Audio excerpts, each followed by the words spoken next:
English with Shishir, learn English with Shishir এই চ্যানেলে সবাইকে স্বাগত। তো আজকের আমরা এটা শুরু করব পজিটিভ ডিগ্রিতে কীভাবে কম্পারেটিভ ডিগ্রি করতে হবে। তো এর আগের ক্লাসে আমরা দেখেছিলাম যে পজিটিভ ডিগ্রি কীভাবে চিনতে হয়। তো এবারে আমরা দেখব বাক্যগুলোতে তিনটে জিনিস দেখব, নো আদার আছে কি না, নো আদার না থাকলে একটা দেখব, আর ভেরি ফিউ থাকলে। তো আজকের যেটা আমরা দেখব যে বাক্যটা পরীক্ষা এরম দেওয়া থাকবে, no other boy in the class is so good as Ayush, ধরো লেখা আছে। এইটা দেখে যে চিনতে হবে এর পজিটিভ ডিগ্রি আছে সেটা আমরা আগে দেখেছিলাম যে এখানে সো ডট ডট আর অ্যাজ আছে। তো তাহলে সেক্ষেত্রে কী করবো, এখানটায় সেকেন্ড সাবজেক্ট নিয়মে কী লেখা আছে, সেকেন্ড সাবজেক্টটা আগে। তাহলে নো আদার যদি থাকে তখন আমাকে সেই পজিটিভ ডিগ্রি যদি কম্পারেটিভ করতে যাই তো তাহলে সেক্ষেত্রে কী করতে হবে, আগে সেকেন্ড সাবজেক্টটা বসাবো, তারপর proper form of the given verb বসাবো, তারপর comparative form of the word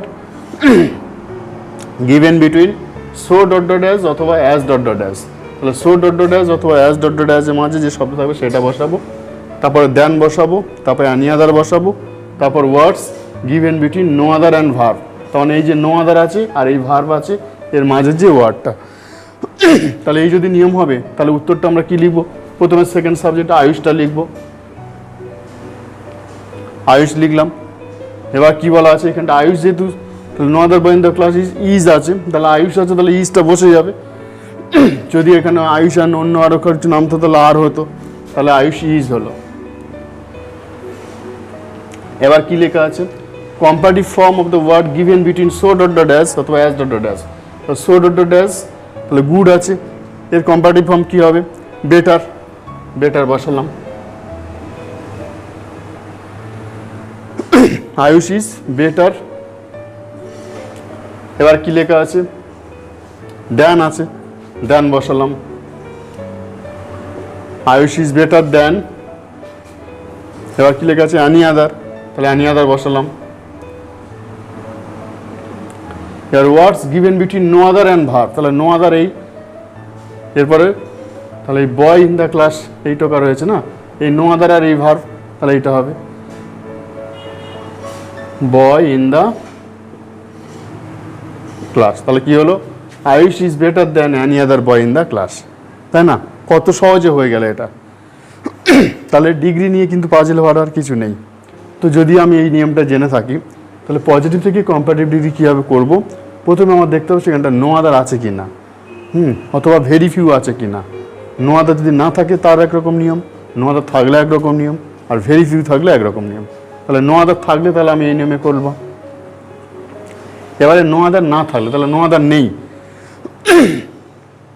তখন কি হবে, second subject proper form of the given verb plus not, ব্র্যাকেটে লেখা আছে if not is not given, অর্থাৎ বাক্যটা যদি নট না দেওয়া থাকে তাহলে আমরা নট নেব না, plus comparative form of the word given between, যদি বাক্য নট যদি না দেওয়া থাকে তাহলে নট নিতে হবে, আর নট থাকে তখন বাদ দিতে হবে।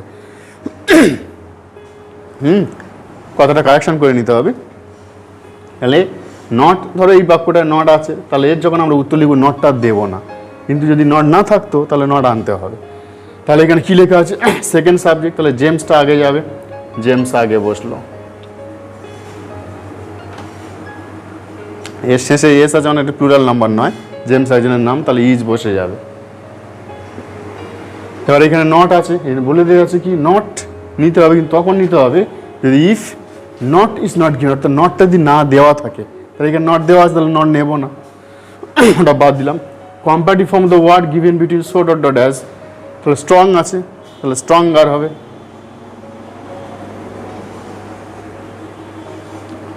James is stronger.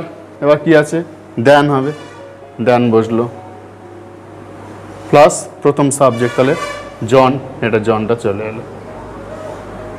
তাহলে উত্তরটা কি হলো, জেমস ইজ স্ট্রঙ্গার দ্যান জন, তাই না? কত সহজে হয়ে গেল।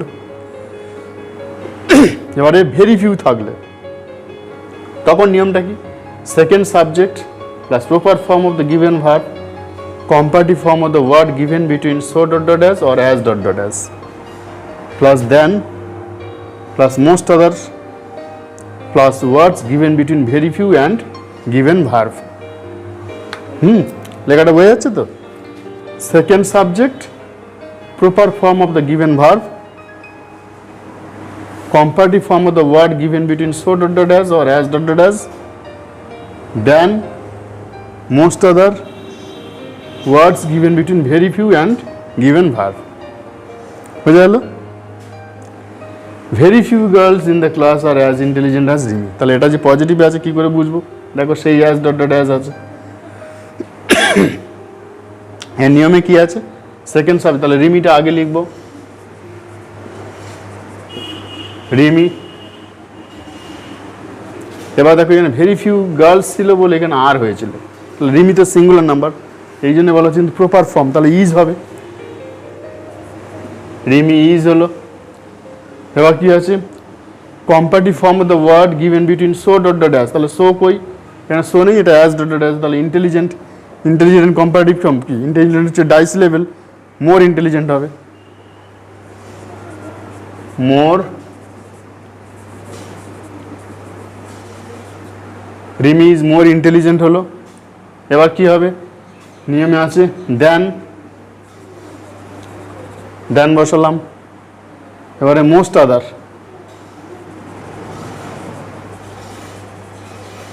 Most other. এবার কি লেখা আছে? ভেরি ফিউ, তাহলে ভেরি ফিউ কইটা? Very few. আর গিভেন ভার্ব, এই ভার্ব, তাহলে এর মাঝের শব্দ, মাঝের শব্দ কোনটা আছে? গার্লস ইন দ্য ক্লাস, তাহলে হবে গার্লস ইন দ্য ক্লাস। দেখো তোমাদের ক্লিয়ার হলো কিনা? তাহলে পজিটিভ টু কম্পারেটিভ, তাহলে পজিটিভ টু যে ডিগ্রিটা পজিটিভ ডিগ্রি দেওয়া থাকবে সেটা তো তোমাকে চিনতে হবে যে পজিটিভ ডিগ্রিটা আছে কি না। সেটা কি করে চিনবো? যে বাক্যের মধ্যে সো ডট ডট অ্যাজ অথবা অ্যাজ ডট ডট অ্যাজ থাকবে, মানে ডট ডটের জায়গায় অ্যাডজেক্টিভ বা অ্যাডভার্ব থাকবে। সেটা যখন ধরলাম যেটা পজিটিভ ডিগ্রিতে আছে, তো তখন এবার দেখতে হবে যে নো আদার আছে কি না। নো আদার থাকলে একরকম নিয়ম, নো আদার যদি না থাকে তখন একরকম নিয়ম, আর ভেরি ফিউ থাকলে হচ্ছে এইরকম নিয়ম।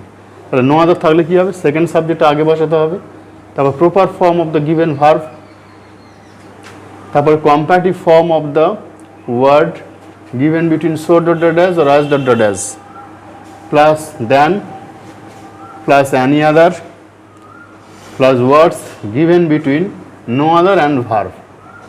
ঠিক আছে? তাহলে এইখানে যে উদাহরণটা ছিল আয়ুষটা সেকেন্ড সাবজেক্ট, সেকেন্ড আগে গেল, ভার্ব বসলো, সো ডট ডট অ্যাজ মাঝে ছিল গুড বেটার বসলো, than any other boy in the class. Clear বন্ধুরা? এবারে নো আদার না থাকলে কি হবে? সেকেন্ড সাবজেক্ট আছে আগে, তার সেকেন্ড সাবজেক্ট জেমস বসলো, proper form of the given verb, তাহলে ইজ, জেমস যেহেতু সেটা ইজ বসে গেল, নাহলে আরও হতে পারতো। প্লাস এবারে নট, নট যেই বাক্যে যদি নট দেওয়া থাকে তখন এটা কিন্তু বারবার মনে রাখতে হবে যে নট যদি দেওয়া থাকে তখন কিন্তু নট আমরা আর ব্যবহার করব না। তাহলে সেকেন্ড সাবজেক্ট বসলো, তো ইজ বসলো।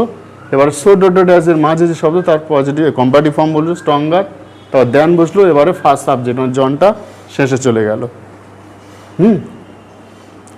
এবারে ভেরি ফিউ যদি থাকে, ভেরি ফিউ তাহলে কী দেখবো? তখন সেকেন্ড সাবজেক্টটা আগে যাবে, plus proper form of the given verb. তাহলে এখানে ভেরি ফিউ, এটা রিমি ছিল, তাহলে রিমিটা আগে বসলো। এবারে রিমি যেহেতু সিঙ্গুলার নাম্বার, এখানে আর ছিল, সেই জন্য এটা ইজ হয়ে গেল। তাহলে যদি এটা ওয়ার থাকতো তাহলে নিশ্চয়ই এটা ওয়াজ হতো ফার্স্ট টেন্সে। এবারে অ্যাজ ডট ডট অ্যাজ এর মাঝে কী আছে? ইন্টেলিজেন্ট বলেছে comparative form of the words given between so dot dot as অথবা অ্যাজ ডট ডট অ্যাজ, তাহলে ইন্টেলিজেন্ট সেটা হবে মোর ইন্টেলিজেন্ট হলো।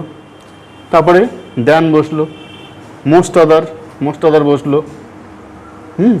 আর words given between very few and given verb, তাহলে ভেরি ফিউ আর এই গিভেন ভার্ব, তাহলে এর মাঝে কী আছে? গার্লস ইন দ্য ক্লাস, তাহলে বসে গেল। তাহলে Rimi is more intelligent than most other girls in the class. বোঝা গেল? তাই না? তো পজিটিভ কমেন্ট এটা নিশ্চয়ই বুঝতে পেরেছো। যদি এটা ভালো লাগে তাহলে লাইক করবে। আর যদি নবাগত হয়ে থাকো আমার চ্যানেল প্রথম, তো তাহলে সেক্ষেত্রে অবশ্যই সাবস্ক্রাইব করে আমার পাশে থেকো। ঠিক আছে? আর নোটিফিকেশন বেলটা কিন্তু অবশ্যই অন করতে ভুলবে না। ঠিক আছে? অন করে রাখবে, যাতে করে আমার পোস্ট করার সাথে সাথে আমার ক্লাসের তথ্যগুলো যেন তোমাদের কাছে সবার আগে পৌঁছে যেতে পারে। ঠিক আছে বন্ধুরা, ধন্যবাদ। আবার নেক্সট ক্লাসে দেখা হবে। সবাই ভালো থাকবে।